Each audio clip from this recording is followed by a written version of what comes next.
When American pilots and engineers first got their hands on a captured Japanese Mitsubishi G4M Betty bomber, they were eager to uncover its secrets.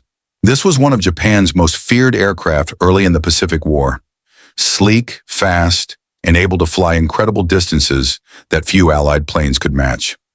The U.S. had seen Betty bombers in action countless times, over the Philippines, striking naval bases, and even during the attack that killed Admiral Yamamoto.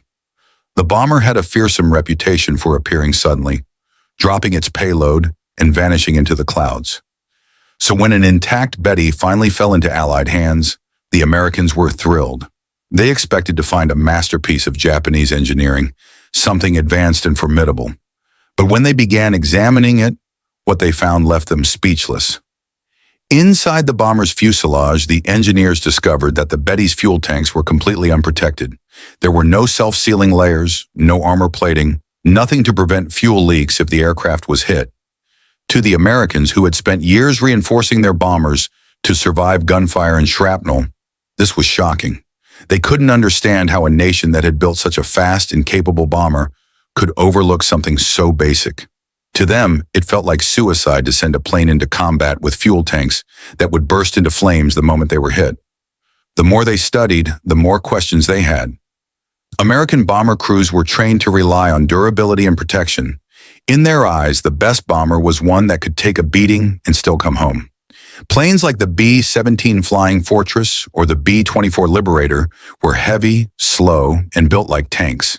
Their thick armor and self-sealing fuel systems made them tough to bring down. But the Japanese Betty was the complete opposite. It was slim, elegant, and incredibly light. Its designers had stripped away every ounce of extra weight, and that included armor. To the U.S. teams inspecting it, the Betty looked more like a sports car than a war machine. At first, many American pilots thought this was a mistake. Maybe this was an early prototype or a rushed design. But after checking multiple captured models and intelligence reports, they realized this wasn't a one-time issue. Every Betty bomber had the same dangerous flaw. When hit by gunfire, its fuel tanks could ignite instantly, turning the aircraft into a fireball.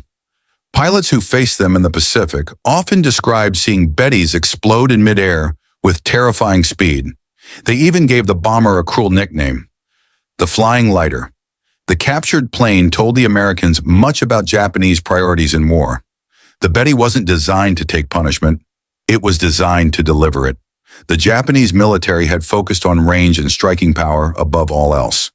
They needed aircraft that could fly vast distances across the Pacific Ocean, reach distant Allied bases, and still return home. Every pound of weight mattered.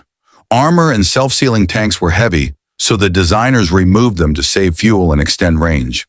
It was a dangerous gamble, and one that worked early in the war, when Japan's pilots were highly skilled and rarely faced large enemy fighter groups. But by 1943, the situation had changed. American fighters like the P-38 Lightning and F-6F Hellcat now ruled the skies. The Betty's lack of protection became a fatal weakness. Allied pilots learned that one short burst of gunfire aimed at the fuel tanks could destroy the plane instantly. Many Japanese airmen never had a chance to bail out. The Americans studying the captured bomber realized they were looking at a weapon designed for a very different kind of war, one Japan could no longer fight. Still, the discovery fascinated U.S. engineers. They admired how efficient and cleverly designed the Betty was in other ways. Its lightweight frame gave it remarkable range, nearly 3,000 kilometers, and it carried a heavy bomb load for its size. Its engines were smooth and well-tuned, showing the Japanese had mastered the balance between power and endurance. The Americans realized that the Betty wasn't a product of ignorance or carelessness. It was a product of necessity. Japan's limited industrial resources and vast oceanic battlefield forced its engineers to prioritize distance and speed over safety. When word of the captured Betty reached U.S. Intelligence Command, reports were quickly shared among American air units. The insights helped Allied strategists better understand Japanese air tactics. They now knew that if they could catch Betty bombers in the open, the odds were overwhelmingly in their favor. The information also helped improve Allied fighter strategies, especially for intercepting bombing raids or targeting Japanese bases. Every technical detail of the Betty, from its engine layout to its weaknesses, became part of training manuals used by pilots heading to the Pacific. The story of that captured bomber spread quickly among American crews. Many were astonished to learn that their feared enemy's main bomber was so fragile. Some even expressed respect for the courage of Japanese pilots who flew them. They had to know how risky it was. One hit to the wings or fuselage could mean instant death. And yet they flew into battle anyway, often on long missions over open water with no chance of rescue if they went down. To American eyes, it was both foolish and brave, a symbol of Japan's fierce warrior spirit and its tragic overconfidence. In hangars across the Pacific, U.S. engineers continued testing the captured Betty. They measured its fuel capacity, analyzed its aerodynamics, and tested its flight performance. Reports noted how agile the bomber felt and how quickly it could climb compared to heavier American aircraft. But those same tests confirmed the obvious. The Betty was built for speed, not survival. Any significant damage to its wings or fuel system would doom it instantly. As engineers looked closer, they found something else that explained the Betty's design choices. Japan's wartime fuel was of lower quality than American aviation fuel. This made their engines less efficient, forcing them to find every possible way to reduce weight. The decision to skip protective fuel tanks wasn't just about saving weight, it was also about making sure the aircraft could actually reach its long-distance targets. It was a cold calculation. To fight a war across vast oceans, Japan had chosen reach over resilience. By the end of the inspection, the American teams had a deep respect for the ingenuity and the flaws one of their enemy. The Betty bomber was a paradox, brilliant in concept, deadly in execution, and fatally fragile in battle. The U.S. engineers walked away knowing they had learned something valuable about the enemy's mindset. They understood now that Japanese military design wasn't careless. It was desperate and daring. The captured Betty revealed the story of a nation willing to risk everything for speed and range, even if it meant sacrificing the lives of its own pilots. The discovery would shape the way Allied intelligence viewed Japanese technology for the rest of the war. The Americans now knew that their enemy valued aggression and mobility above endurance. And though the Betty bomber continued to appear in battles until the end of the war, its weaknesses were never forgotten. For the U.S. pilots who examined it, that captured aircraft became more than just a trophy. It was a window into Japan's wartime philosophy and a lesson in how even the most advanced machines can carry the seeds of their own downfall. When American engineers first discovered that the Betty bomber had no self-sealing fuel tanks or armor protection, they couldn't understand the logic behind it. To them, it looked like a catastrophic design flaw. But to truly understand why the Japanese built it this way, you have to look deeper into their wartime philosophy, how they viewed combat, their geography, and what they believed would win them the war. The story of the Betty bomber wasn't just about engineering. It was about Japan's entire mindset during World War II. The Mitsubishi G4M, nicknamed Betty by Allied forces, was born in the late 1930s when Japan's empire was expanding rapidly across Asia. The Japanese Navy wanted a bomber that could fly long distances, far enough to reach distant enemy bases or fleets without needing to refuel. Japan's empire stretched across thousands of miles of ocean, and there were few friendly airfields or refueling stations along the way. So the new bomber had to be incredibly light and fuel efficient. That requirement shaped every single decision made by its designers. The man behind the Betty was engineer Kiro Honjo from Mitsubishi. He faced an impossible challenge. Create a bomber with the range of a 4-engine aircraft, but with only 2 engines. To achieve this, Honjo had to save every kilogram of weight possible. That meant removing anything that didn't directly contribute to flight performance, including armor plating and protective fuel systems. He built the Betty as if it were a racing aircraft, designed for long-distance speed rather than durability. The result was a sleek, aerodynamic bomber that could fly over 3,000 kilometers without stopping, an astonishing feat at the time. In 1939, when the first prototypes were tested, the Japanese Navy was impressed. The Betty could reach targets that other bombers couldn't even approach. It was fast, smooth, and could carry a heavy bomb load for its size. The Japanese military was obsessed with the idea of range, the ability to strike first from far away. They believed that superior offense was the key to victory. Protection didn't matter if your enemy was already destroyed before they could shoot back. This philosophy was deeply rooted in Japan's military culture, which valued aggressive action and viewed defensive measures as signs of weakness. So when the Betty entered service in 1941, it perfectly reflected Japan's confidence at the start of the war. Early victories seemed to prove the design right. The Betty played a key role in the rapid Japanese offensives that swept through Southeast Asia and the Pacific. It bombed Allied positions in the Philippines, attacked ships in the South China Sea, and even struck as far as northern Australia. The bomber's incredible range allowed Japan to launch surprise attacks from bases far beyond Allied reach. In those first months, the Betty seemed unstoppable, fast, precise, and deadly. But this success came at a price. Pilots who flew the Betty knew its weaknesses. They called it hamaki, or the cigar, because when it was hit, it often burst into flames. One tracer bullet in the wrong place could ignite the unprotected fuel tanks, turning the plane into a fiery streak across the sky. Many air crews never survived a second hit. Yet despite knowing how vulnerable it was, Japanese pilots continued to fly them with pride and determination. They believed it was an honor to die in service of the emperor, and if that meant flying a bomber with little chance of survival, so be it. This attitude, known as Bushido, the warrior's code, played a huge role in Japan's aircraft design choices.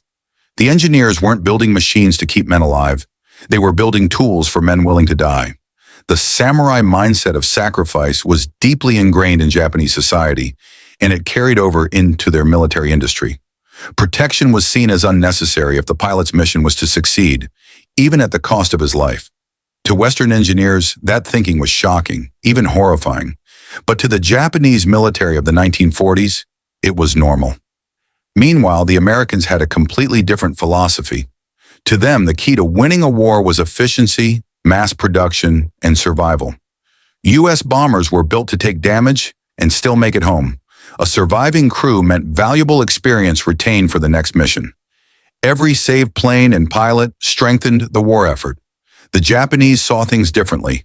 To them, a pilot's willingness to die was proof of loyalty and courage. This difference in culture, one side prioritizing survival, the other glorifying sacrifice, defined much of the Pacific Air War.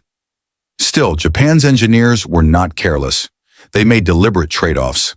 By removing armor, the Betty could fly faster and farther than any comparable bomber in the world at that time.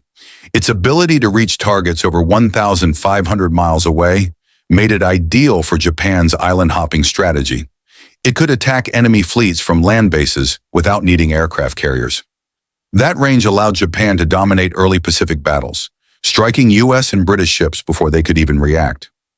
One of the most famous missions flown by the Betty bomber was in April 1943, the operation to transport Admiral Isoroku Yamamoto, the architect of the Pearl Harbor attack. Yamamoto was flying aboard a Betty when American P-38 fighters intercepted and shot it down over Bougainville.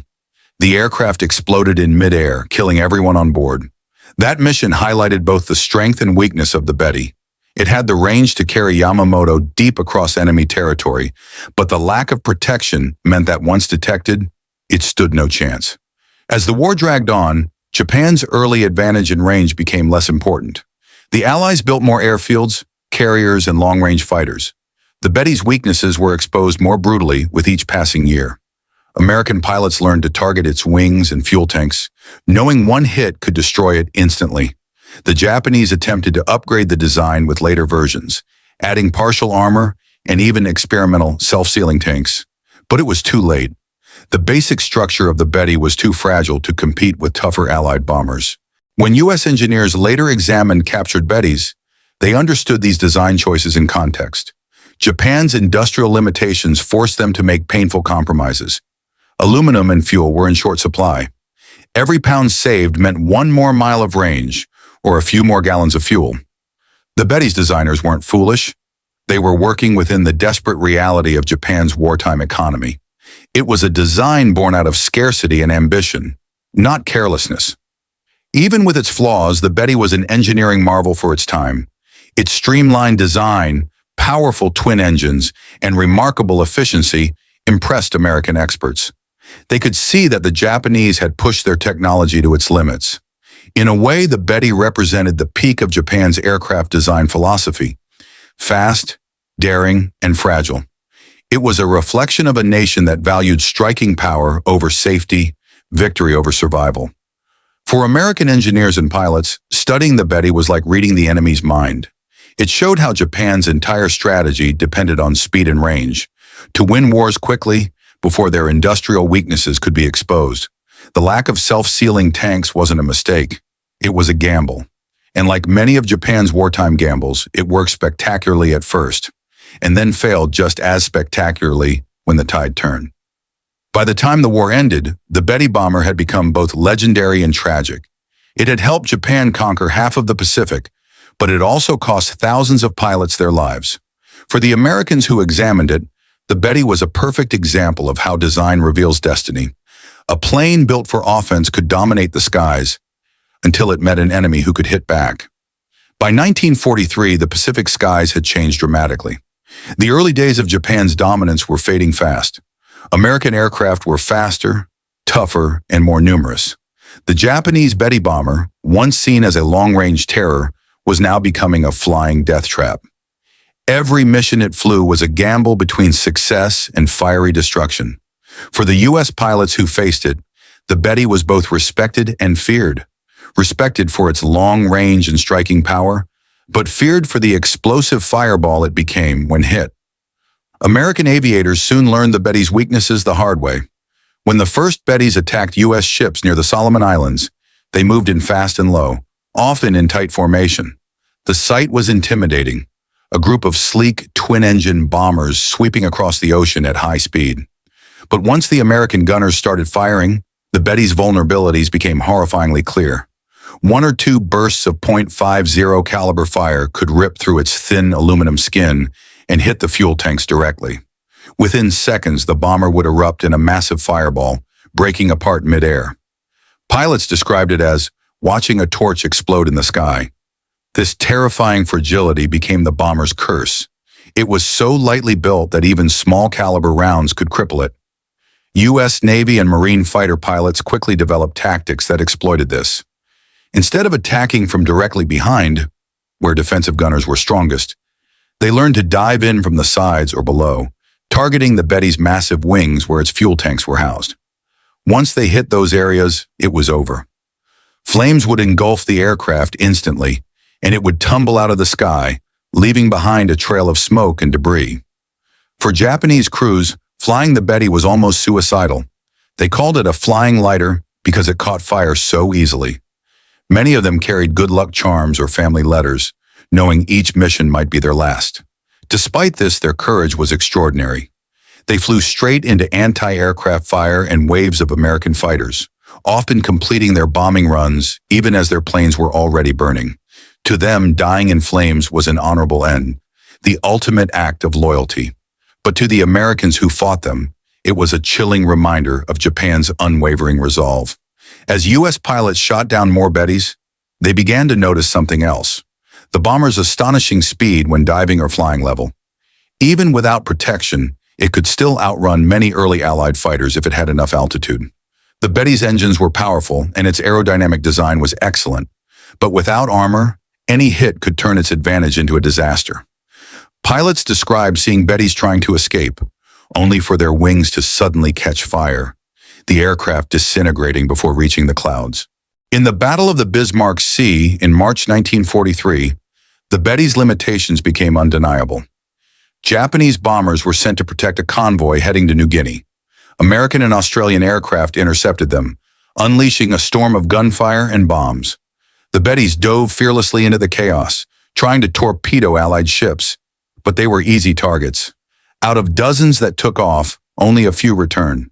Many exploded before even reaching their targets, their unprotected fuel tanks igniting under enemy fire. That battle marked the end of the Betty's reputation as an unstoppable long-range bomber.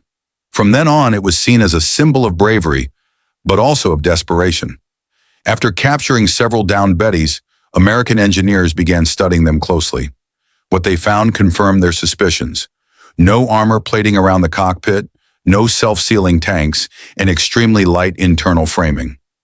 The bomber's entire fuselage was designed around the idea of saving fuel. The Japanese had gone so far as to use thinner aluminum sheets and minimal internal bracing to keep the weight down. It was brilliant engineering, but completely unsustainable in prolonged modern warfare. The Betty was a masterpiece of design for an empire expecting short, decisive wars. But by 1943, Japan was fighting a long, grinding battle it couldn't afford. One of the captured Bettys was flown by U.S. test pilots at a secret base. They wanted to see how it handled in the air. To their surprise, the aircraft performed beautifully, smooth, responsive, and stable even at high speeds. It was light on the controls, almost graceful, but every pilot who flew it said the same thing. It's fast, but I wouldn't want to be shot at in it. They knew the slightest spark could turn the plane into a firestorm. It was a fascinating contradiction. A machine that was both elegant and deadly, but also doomed by its own design philosophy. Meanwhile, the Japanese tried to adapt. They added some defensive armor to later models, like the G4M2, and even attempted to install partial self-sealing tanks. But these changes added weight, cutting down the range that had made the Betty so valuable. Japan's military command faced an impossible dilemma: protect the crews and lose strategic range, or keep the range and accept devastating losses. They chose the latter. By 1944, the Betty's role had shifted. It was no longer used primarily as a bomber, but as a transport and even a kamikaze platform. With Japan's air power collapsing, many Bettys were modified to carry suicide pilots or experimental weapons. Some were even used in night missions, stripped down further to save weight and fuel. For U.S. pilots, encountering a Betty late in the war was still dangerous. But the fear had changed. It was no longer a formidable bomber. It was a desperate symbol of Japan's struggle to hold on. When U.S. forces finally invaded the Philippines and Okinawa, wrecked Bettys could be seen scattered across abandoned airfields, burned out shells of what were once Japan's long-range terror bombers. Their charred remains told a silent story, the cost of a design philosophy that valued reach over resilience. American troops who examined the wreckage were struck by how thin the metal was. Some even said it felt like a soda can surface. It was hard to believe that men had flown thousands of miles in such fragile machines. The lessons the Americans learned from the Betty were crucial. They realized that endurance and survivability were far more important than pure range. U.S. bombers like the B-17 Flying Fortress and B-24 Liberator proved that philosophy right. These heavy bombers could take devastating hits and still bring their crews home. The Betty's sacrifice, in a strange way, reinforced that truth. It became an unintentional teacher in the evolution of aerial warfare, showing what happens when speed and distance are prioritized over protection and durability. Even after the war, U.S. aviation experts continued to study the Betty's aerodynamic design. Its lightweight structure inspired post-war engineers to experiment with advanced alloys and fuel-efficient designs. But none ever forgot the fatal flaw: that beauty and performance mean nothing without survivability.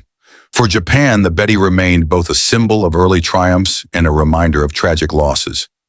For American pilots who faced it, the memory of the Betty lingered long after the war ended. Many described the haunting sight of a burning Betty falling from the sky, its crew refusing to bail out, staying with the aircraft until the end. It was a testament to Japan's determination and to the courage of the men who flew those fragile machines. The Betty bomber wasn't just an aircraft, it was a reflection of a nation's soul during its most desperate fight. When the war in the Pacific finally ended in 1945, Japan was a nation in ruins. Its cities lay in ashes, its navy sunk beneath the waves, and its once mighty air force reduced to wrecks scattered across abandoned airfields. Among the destroyed aircraft, one design stood out again and again: the Mitsubishi G4M, the infamous Betty. To American troops and engineers who walked through the wreckage, these bombers told a story more powerful than any report or intelligence file ever could. They were symbols of both brilliance and tragedy, the perfect example of Japan's wartime philosophy and its fatal flaws. In the weeks following Japan's surrender, teams of U.S. engineers and test pilots were sent to examine the captured aircraft left behind. When they came across an intact Betty bomber, they were immediately drawn to it. This was the aircraft that had carried Admiral Isoroku Yamamoto, the man who planned the attack on Pearl Harbor. This was the same bomber that had struck fear into Allied sailors in the early days of the war. Sleek, fast, and capable of flying thousands of miles across the Pacific. Now it sat quietly, its green paint faded, its engines silent, its fuel tanks empty. The Americans carefully dismantled the aircraft piece by piece, studying its structure, materials, and systems. They wanted to understand how Japan had managed to create a bomber with such remarkable range, and why it had been so fragile in combat. What they found inside was both fascinating and shocking. The Betty's fuselage was incredibly light, its metal skin barely thicker than a tin can. There was no armor protection for the pilot or crew, and the fuel tanks were exposed. Not self-sealing, not reinforced. To the American engineers, this was almost unthinkable. In U.S. bombers like the B-17 Flying Fortress or the B-24 Liberator, every critical part, from the cockpit to the fuel system, was surrounded by layers of armor and self-sealing materials. These bombers could take direct hits from enemy fire and still make it home. The Betty, on the other hand, was built for a different kind of war. Its designers had believed that speed, altitude, and range were the only real defenses a bomber needed. They saw protection as unnecessary weight, a burden that limited how far the plane could fly and how much it could carry. The Americans soon realized that the Betty's weakness wasn't a mistake. It was a choice. The Japanese engineers had made a deliberate decision to sacrifice safety for performance. They had designed the bomber to strike faraway targets in the Pacific, to reach places no other aircraft could, and to return before the enemy could react. For a time, that philosophy worked. The Betty's extraordinary range allowed Japan to dominate vast areas of the Pacific in 1941 and 1942. But as the war dragged on and Allied air defenses improved, that same design philosophy turned deadly. During the tests, American pilots flew the captured Bettys to see how they handled in the air. They were surprised by how smooth and responsive the aircraft felt. It was fast and light, almost graceful. One test pilot described it as a plane that feels alive in your hands. But everyone who flew it agreed on one thing. It was far too fragile for combat. You could feel it, one pilot said. If you ever got hit in this thing, you were done. These tests taught American engineers a valuable lesson about the balance between offense and defense in aircraft design. They came to understand that in modern warfare, survivability often mattered more than speed or range. The Betty had proven that long-range missions were meaningless if the plane couldn't survive enemy fire. It was a bitter truth that cost Japan thousands of skilled airmen, men who flew bravely but had no real chance of coming home once they were hit. For the Japanese people, the Betty became both a source of pride and sorrow. It represented the early glory days of Japan's air power, the bold strikes across the Pacific that stunned the world. But it also became a reminder of how overconfidence and flawed priorities led to devastating losses. Many surviving Japanese pilots later spoke about the fear they felt flying the Betty, knowing that a single tracer round could ignite the fuel tanks and turn their plane into a fireball. Yet they flew anyway, driven by duty, loyalty, and the hope of protecting their homeland. In the years after the war, historians and aviation experts often debated whether the Betty was a success or a failure. Some argued it was one of the most advanced bombers of its time, an aircraft that achieved impossible range and performance with limited technology and resources. Others saw it as a tragic symbol of Japan's misplaced faith in speed over protection. In truth, it was both. The Betty was a masterpiece of design in theory, but a nightmare in practice. It reflected the harsh reality of Japan's wartime strategy: bold, daring, but ultimately unsustainable. The Americans learned much from studying it. The lightweight construction methods used in the Betty influenced post-war aircraft design, especially in civilian aviation, where range and efficiency were more valuable than armor. But in military aircraft, the lessons went the other way. The U.S. doubled down on survivability, developing bombers and fighters that could take massive damage and still complete their missions. The idea was simple. A plane that can't survive can't fight another day. The Betty story didn't end with the war, though. Several captured examples were shipped back to the United States for display and study. One was even repainted with U.S. markings and used in air shows to demonstrate the difference between Japanese and American engineering philosophies. For veterans who had fought in the Pacific, seeing a Betty up close brought back haunting memories. The sight of them diving towards ships, the fireballs in the sky, the bravery of the crews who never turned back. Perhaps the most famous Betty of all was the one that carried Admiral Yamamoto on his final flight in April 1943. U.S. codebreakers had intercepted his travel plans, and a squadron of P-38 Lightning fighters ambushed his formation over Bougainville. His Betty was torn apart by gunfire and crashed into the jungle. When American forces later recovered the wreck, they found the same weaknesses: thin metal, no protection, and scorched fuel tanks. It was a grim but fitting end for the bomber that had embodied Japan's air war. In the end, the captured Betty bombers told a story far larger than their parts. They revealed the soul of a nation's wartime industry, ingenious, determined, but ultimately trapped by its own ambitions. For the Americans, studying them was like reading the final chapter of a long, brutal book. They saw how Japan had tried to fight a global war with limited resources, relying on innovation and bravery instead of durability. And they understood that every burning Betty that fell from the sky was a symbol of that struggle. When U.S. pilots and engineers finally left the airfields where the Bettys lay, many of them couldn't help but feel respect. Respect for the men who built them, and for those who flew them, knowing their fate. The unprotected fuel tanks, once a mystery, now made sense. They were a product of desperation, of a nation trying to win against impossible odds. The Betty bomber was more than just a machine. It was a reflection of human sacrifice, ambition, and the harsh lessons of war.